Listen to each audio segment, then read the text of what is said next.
ইন্ডিয়ার মানুষ রসুনের পুটকি যেরকম সব এক, আপনারা ইন্ডিয়ার মানুষ সব এক। আপনি বলতেছেন যে কিছু কিছু মানুষ, তাহলে আপনারা সেখানে কি করছেন? মানুষকে মসজিদ থেকে বাই করে দিতেছে, মসজিদ থেকে মারতেছে, মসজিদ ভেঙে দিতেছে, আপনারা কোনো কিছু বলতেছেন? আপনি আসছেন ইন্ডিয়া থেকে বাংলাদেশের চিকিৎসার জন্য, বাইরান ভাই বাইরান, যান যান। দাদা শুনুন, ওটা হলো কট্টরবাদী, ওর কোনো ধর্মকর্ম নেই। শোনেন, আমার ধর্ম আমি বেশি ভালোবাসি, আপনার ধর্ম আপনি বেশি ভালোবাসেন। আপনার ধর্মকে আমি কোনো খারাপ কথা বলতে পারি না, রেসপেক্ট করি, মহব্বত করি, বুঝলেন? আমার ধর্ম আমি বড় মনে করি, এটা ঠিক, কিন্তু আরেক ধর্মকে আমি ছোট মনে করতে পারি না।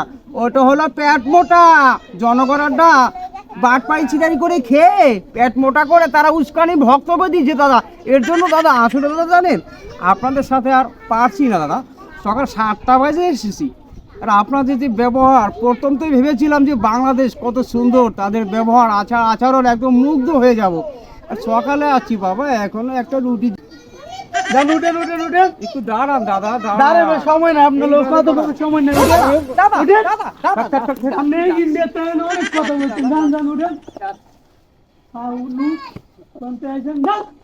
চিকিৎসা তো ফাউলুক আর জায়গা নাই, যান। যা বাবা, আর পারছি না। ভেবেছিলাম বাংলাদেশে ভালো ভালো খাবার, দুটো পকেট ভরবো, কিন্তু আর সম্ভব হচ্ছে না। যেখানে যাই সেখানে গুঁতো মারছে। ও মা, হাতে চলতে পারছি না। হ্যাঁ, দুটো রুটি পুঁতে হবে না, আবার ফিরে যেতে হবে। যাওয়ার আগে একটু চেষ্টা করে যায়, যদি একটু মহাব্বত জুটিত হয় তাহলে ভালো হবে।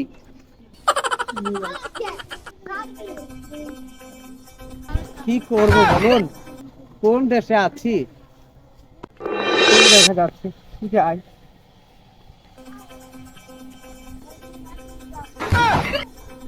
নমস্কার দাদা, নমস্কার। নমস্কার দাদা, আমি ভারত থেকে এসেছি, ভালো আছেন তো? হ্যাঁ, ভালো আছি।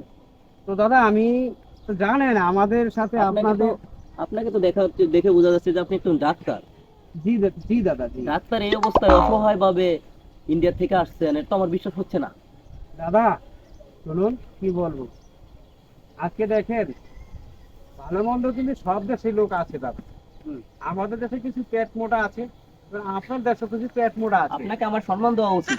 বসেন একটু আপনি। দাদা আপনি বসুন, দাদা আপনি বসুন। বসেন, কারণ আপনি শিক্ষিত লোক, আপনি হলেন একজন ডাক্তার, আমরা হলাম একজন সাধারণ মানুষ।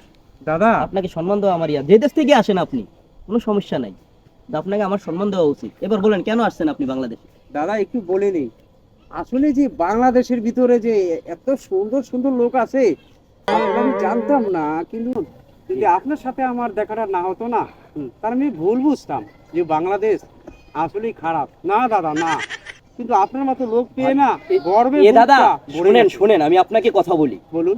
আপনাদের কিছু কিছু মানুষ আছে আমাদের নিয়ে খারাপ মন্তব্য করে, কিন্তু আমাদের দেশের লোকজন অতটা খারাপ না।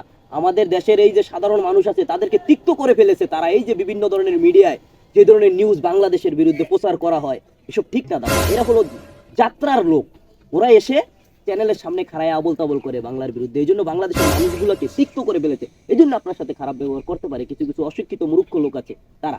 দাদা ওটা আমি খারাপ মনে করিনি, কারণ আপনারা তো জানুন, কারণ আমার দেশে আমি ওগুলারে বলি পেট মোটা। পেট মোটা পড়ি এর জন্য, ওরা শুধু খায় আর পরের পকেট থেকে কিভাবে নিব, আর শুধু আপনার সাথে আমার সাথে কিভাবে ঝগড়া বাজাবে সেই জন্যই। শোনেন, তো আমি দাদা আসছি, তো আপনি তো জানেন আমাদের দেশে ওই পেট মোটাদের কথায় বাঙালির ভিসা বন্ধ করে দিয়েছেন। তারপর আগে তো আমরা ডাক্তারি করে খেতাম, এখন আমাদের ঘরে দাদা টোটালি কোনো চাউল নেই। তার জন্য বুঝলেন তো, কোনো ঘরে চাউল নেই এক। আর হোটেল ব্যবসায় লালবাতি এবং যারা এই খানা বেচে দাদা, ওদের করুণ অবস্থা দাদা। এর জন্য আমি ভেবে দেখলাম যে আমার নিজের বাংলায় যাওয়া উচিত। বাংলায় যে সব ভাইদেরকে নিয়ে আমি বসে যদি তাদের আমার দুটো কথা শুনেন। বলুন দাদা। বুঝতে পারছেন? আপনাদের দেশে কোনো লোক চিকিৎসা করতে যেতে পারবে না, কিন্তু আমরা সেটা মেনে নিয়েছি। কিন্তু আমাদের দেশে অচিকিৎসায় চিকিৎসা না করে কোনো মানুষ মারা গেছে এই ধরনের কোনো প্রমাণ নেই। কিন্তু আপনি আসছেন ওই দেশ থেকে, আপনাকে আমাদের সম্মান করা কর্তব্য, কারণ আপনি একজন শিক্ষিত লোক। আপনাদের মাধ্যমে আমাদের কিছু অশিক্ষিত ডাক্তার আছে, তাদেরকেও শিক্ষা দিতে পারবো। এই জন্য আমি আপনাকে সম্মান করি। এটাই হলো জি, আপনার সম্মান পেয়ে আমি একদম মুগ্ধ দাদা।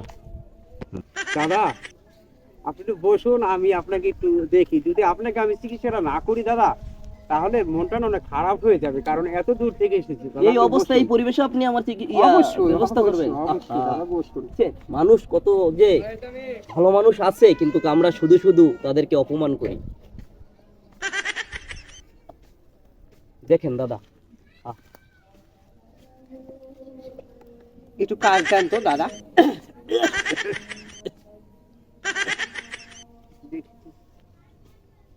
দাদা করেন তো।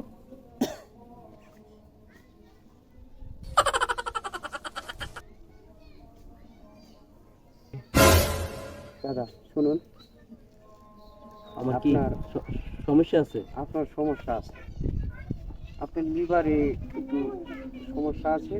দেখছেন ডাক্তার, আমি কি বলবো, আমাদের দেশে আমার রোগটা এই পর্যন্ত ধরতে পারে নাই, আর আপনি চেক আপ করে ধরে ফেললেন।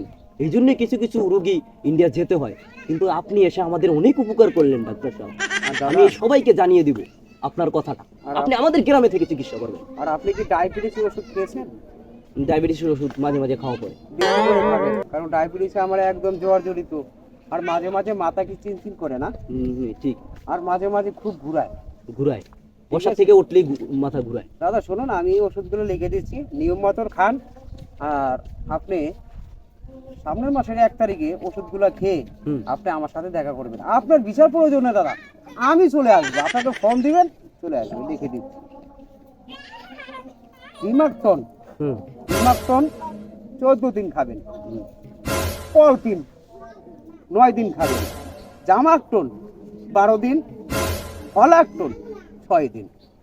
এই ওষুধগুলা নিয়ম মতো খেয়ে নেন, ওষুধগুলা ঠিক মতো খেয়ে নেন, ভগবানের কি পায় হুম। সুস্থ হয়ে যাবেন। দাদা তাহলে আমি আসি। আমি আপনাকে পিস দিতে হবে না? দাদা আমি পয়সা নেব না দাদা, না না পয়সা দাদা, নেব নিতে না। হবে। আপনি তো পরিশ্রম করেছেন, আমার জায়গায় গিয়ে চিকিৎসা করতে হতো। সেই চিকিৎসা আমি হাজার হাজার টাকা ব্যয় কইরা ইন্ডিয়া গিয়ে তারপরে চিকিৎসা করতে হতো, সেই চিকিৎসা এখানে পেয়ে গেছি। তারপরও এই লন, আপনি দাদা, রাখেন এটা খরচের জন্য। আপনারও তো দাদা, একটা না, ফ্যামিলি দাদা। আছে সংসারে। দাদা আমি নিতে পারি না দাদা, টাকা আমি নিতে পারি না। না, দেখুন, দাদা, দেখুন আপনি আমার সাথে যা করেছেন আপনি দাদা। একটা পাও না ন্যায্য। এই যে আপনি আমার প্রেসক্রিপশন দিয়েছেন ও চিকিৎসা করছেন, এটা তো আপনি আরে পাও না। দাদা কি বলেন আপনি, হ্যাঁ এটা কোনো কোনো ইয়ে হলো দাদা। তাহলে আমি এবার আসি দাদা। আচ্ছা, না আপনি কোথায় যাবেন? আপনি আজকে আমার বাসায় থাকবেন, খাবেন, তারপরে আপনার যেখানে মন চায় সেখানে যাবেন। আপনি এই এলাকায় থেকে চিকিৎসা করবেন। আমি এলাকার যত লোকজন আছে সবাইকে বুঝিয়ে বলবো এটা ভালো একটা ডাক্তার আসছে ইন্ডিয়া থেকে, সবাইকে ট্রেনিং দিবেন, শিখাইবেন, তারপরে আপনাকে ছাড়ছি। আপনাকে ছাড়াছাড়ি নাই আজকে, চলেন আমার বাসায়। বুঝতে পারছেন? এখন আমার বাসায় যাবেন, খাবেন, ঘুমাবেন, দাদা ঠিক আছে? আপনার এই ব্যবহারটা না আমি একদম মুগ্ধ দাদা দাদা। দাদা দাদা শোনেন, আমরা মানুষ, এক সৃষ্টিকর্তার কাছ থেকে এসেছি, ঠিক আছে? আপনি হিন্দু, আমি মুসলমান, তাই বলে আমাদের ভিতরে ভেদাভেদ রেখে কোনো লাভ নেই দাদা। শুধু শুধু কষ্ট পেয়েন না, চলেন দাদা, আমার সাথে। ভগবান দুর্গা দুর্গা, এ দাদার মতোর কোনো লোক হয় না। আমি বাংলায় সকালে এসেছি, যেভাবে মানুষ আমাকে হিংসা দেমাক, আর দাদা কত সুন্দর মহান দাদা। আসেন আসেন দাদা, চলেন আমার বাসায় চলেন, আপনাকে আমি খাওয়া দাওয়া করে তারপরে আপনাকে ছাড়- ভগবান দাদাকে তুমি সহায় করো, সহায় করো ভগবান। না, এই বাড়িটা ওটাই আমার বাড়ি, ওটা আপনার ওখানে বাড়ি। আপনি থাকবেন। আর এই যে এখানে দেখছেন না, এই যে গরিব অসহায় বাচ্চাদেরকে দেখছেন না, এদের আপনি চিকিৎসা দিবেন, ঠিক আছে? আপনি আমার এখানে খাবেন, টাকা লাগবে আমাদের থেকে নেবেন, কোনো সমস্যা নেই, চলেন।